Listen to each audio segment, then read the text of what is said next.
8:42 the time here on local radio. Jacob Krantz of Brett and Jacob in the Morning. Thank you for tuning in. And as mentioned before the break, Keith Wharton is with us for a Talk of the Town, special Talk of the Town. Once again, thanks to our sponsors, Baker & Baker Jewelers and Morrison Incorporated. But without further ado, good morning, sir. Hey, good morning, Jacob. Good to talk to you this morning. It is a pleasure for me, certainly, and we talked a little bit off-air about some of the behind-the-scenes radio things, but as most people recognize your name, I assume, at least the good side of things, all jokes aside, is your color commentary days with Johnny Wharff. So kind of talk about and break down how that even began and maybe some fun stories from your time in the MOV. You know, I think it is a pretty good story. Johnny and I have known each other really since grade school, and, you know, we weren't bosom buddies where we stayed over at each other's house or anything like that, but I, you know, always knew Johnny and appreciated him growing up. Of course, I know his wife, Carol Berry Wharff, very well. Went to grade school with her up at North Hills, and shout out to the cadets. And anyway, so Johnny and I had graduated from over at Miami of Ohio, and this was like 1987, and Johnny was working up to at the station at the time, and I was living out on Gregg Street with my mom and dad, and I want to do a quick shout-out to Bill and Mary Wharton. Of course, they're the best parents in the world, 94 and 93 years young, respectively, and they're longtime listeners to AM 1490 and should be listening this morning. But anyway, so I was living with them, and they were probably wondering when I was ever going to put this degree to use that I had been so fortunate to receive. And Johnny and I were at his apartment down behind the house where he and Carol live now, but of course that was where Big John and Carol Sailor Wharff lived for all those years. And the apartment out back, Aunt Margie lived upstairs, and we'd get together in the evenings and, you know, watch Monday Night Baseball, you know, whatever might be, sporting event might be on. We'd, of course, order Smitty's Pizza. And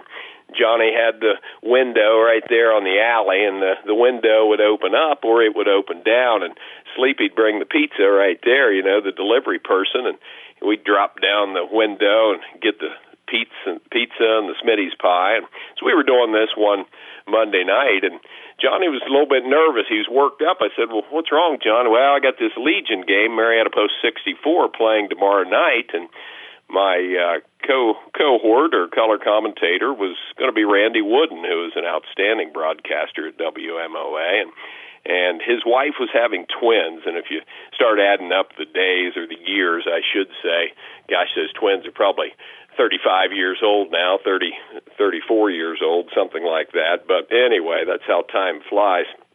So I said, John, you know, I have listened to sports my whole life, particularly baseball, you know, listening to Reds baseball on AM 1490. We started out with Al Michaels and Joe Nuxall in my early days, and then, of course, in 74 when Marty Brenneman took over for Al Michaels. So, you know, I felt like I kind of knew the role of a color commentator. If nothing else, I could just keep score, because I always loved to keep score because I was a big baseball fan.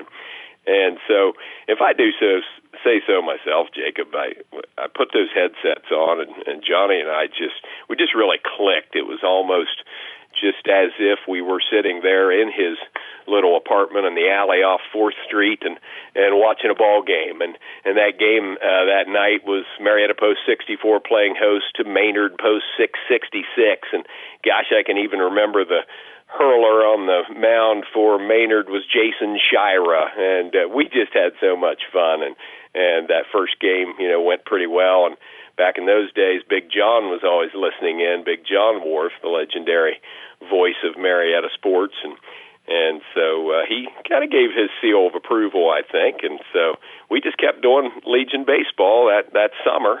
And then once fall came on, we continued it. And at that time, I was fortunate enough to get a job within my chosen field in the pulp and paper industry. And so I started working up at Stone Container up in Coshocton, Ohio. Still kept me within, you know, an hour or so of Marietta.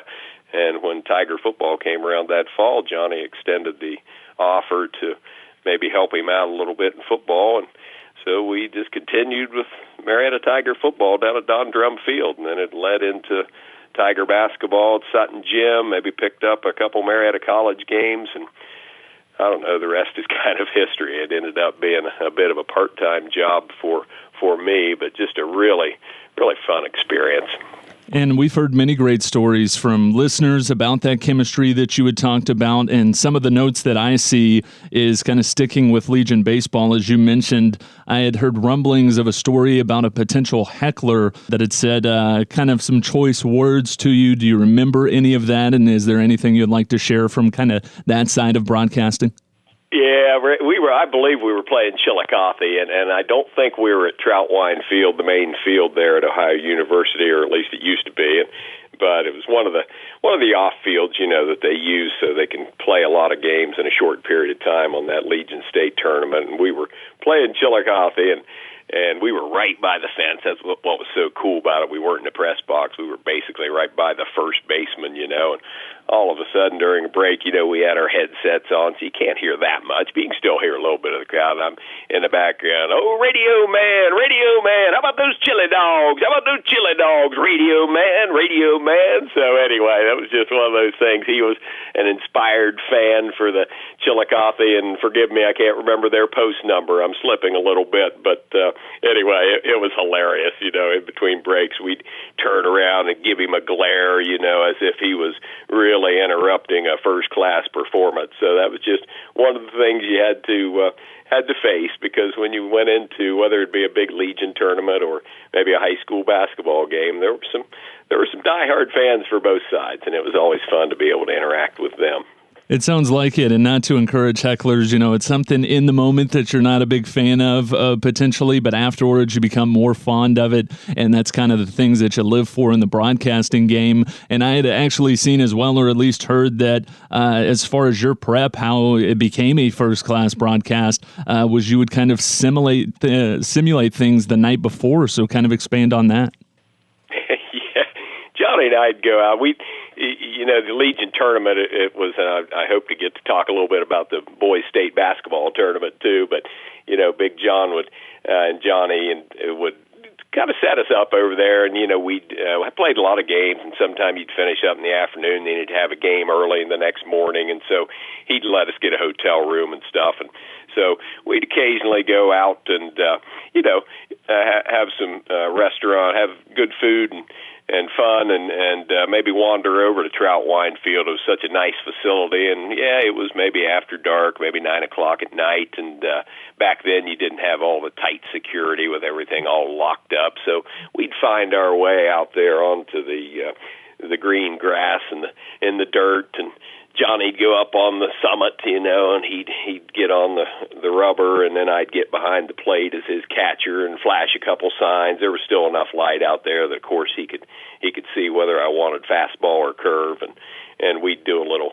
air baseball, So it was very important. It helped us mentally to get prepared for the next day's events.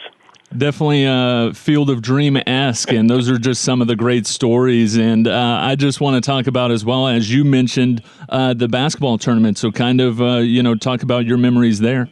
You'd do a lot of games during a basketball season. It was Tuesday night games and Friday night games and occasionally Saturday games. And so, obviously the players and the coaches, they worked much harder than the broadcasters. But, we spent a lot of time together, and we would, spend a lot of time working and preparing. And I always felt like I'm no Tom Hushin now when it comes to preparation for a ball game, but I always felt like that I was pretty prepared for the games and so forth. But Big John, he recognized how hard we worked. And, Chris was broadcasting now by a lot of these years and becoming just an outstanding broadcaster that he is today.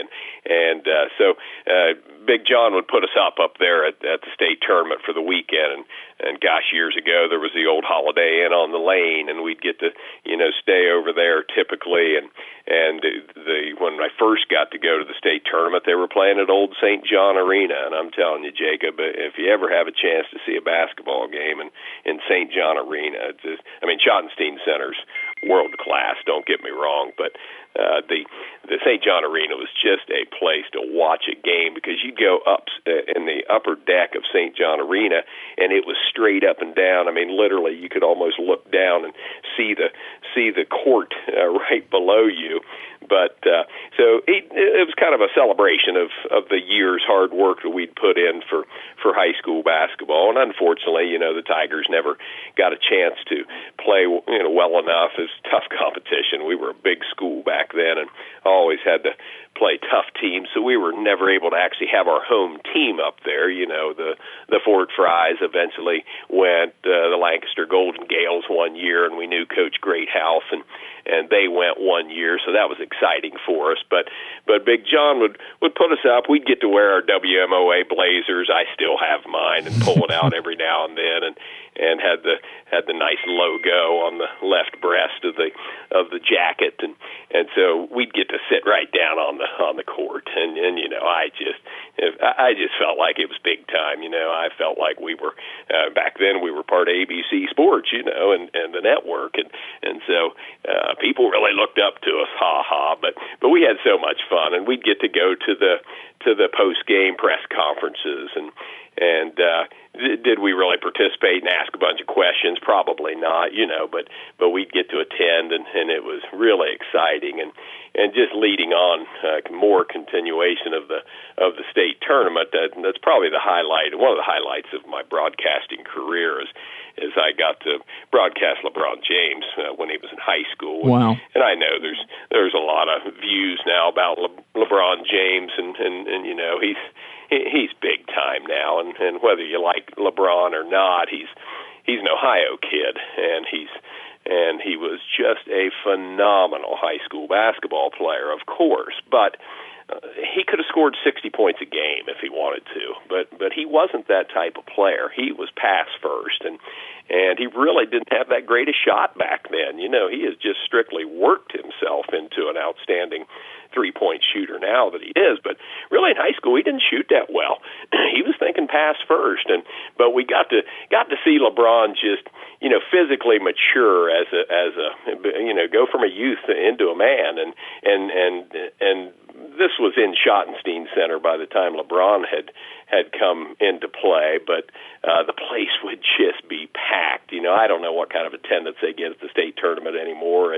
They may not pack Schottenstein Center. It's a big place, but boy, they did when LeBron would come, and it was he was kind of the villain. Everybody was out to beat the Akron St. Vincent St. Mary High School, and they always wanted to topple LeBron, and one year they did. One of the Cincinnati schools from the Greater Catholic League upset LeBron James in the state final, and that had to have been I know it was the only state tournament game he probably lost in 4 years, but that's probably the highlight of players that I got to see. One of the greatest players ever. I got to see him play in high school, and would not have happened without WMOA.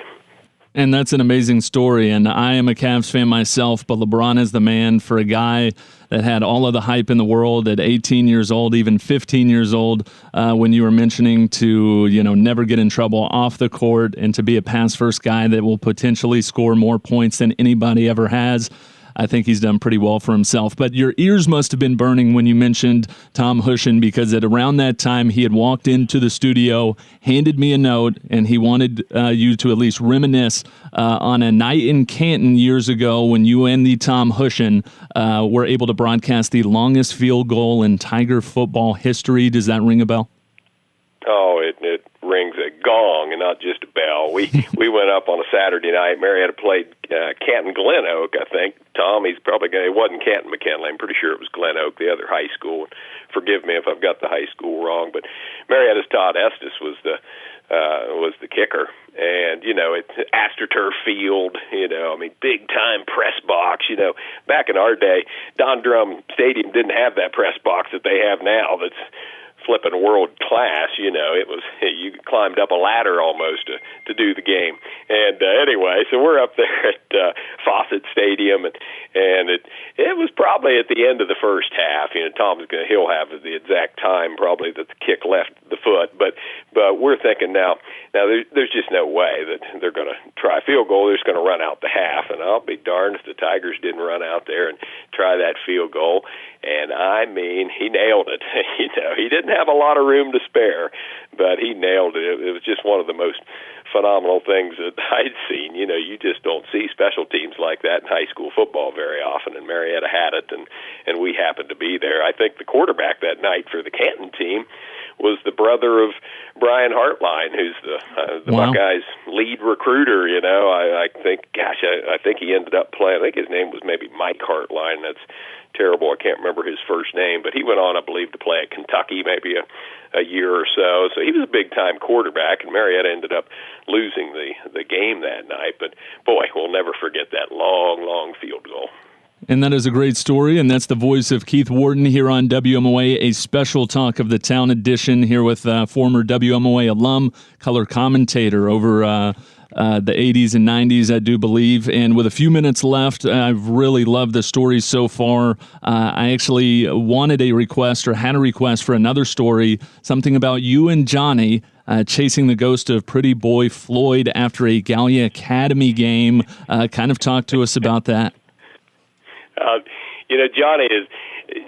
Johnny's a diverse guy. He really is. He's not all just, Hush and I, we're sports guys for the most part. We're focused on that. But Johnny's he's very vast, as you know. And so he read a lot of, he just read a lot of stuff, a lot of history and things. Just knew a lot of facts and would just be back, I'll date myself, but Trivial Pursuit, the old game. I mean, Johnny was good at that because he knew a little bit about everything, He's a legend. And so anyway, he had read about Pretty Boy Floyd, and I didn't know about the whole story about Pretty Boy Floyd, and he was a FBI most wanted man throughout the United States. And now I'm not going to be able to remember too many specifics of the history of Pretty Boy Floyd, but we drove to where he was actually shot and taken into custody by the authorities, and it was up not too far from Coshocton, and you just keep going east once you got up there on 77, and we went way east, and we actually found the spot, and then we simulated that I was Pretty Boy Floyd and he was the law enforcement officer, and took me into custody. And of course Johnny was always the cameraman back then. This was long before cell phones, and everybody was taking pictures all the time. He always had really nice cameras and could take great photos, and still does. And so he took some prime shots of that experience. So that was just a personal thing that Johnny and I got to do as longtime friends. And that's a fantastic story. And Keith, just to kind of round things out, we're peeking our head past the top of the hour, but the conversation's been so great, I have no problem with it. I think we have time for one more, and it would be, and this is maybe something I would want to bring back, but rumor has it that there was a WMOA volleyball team. Is that rumor true?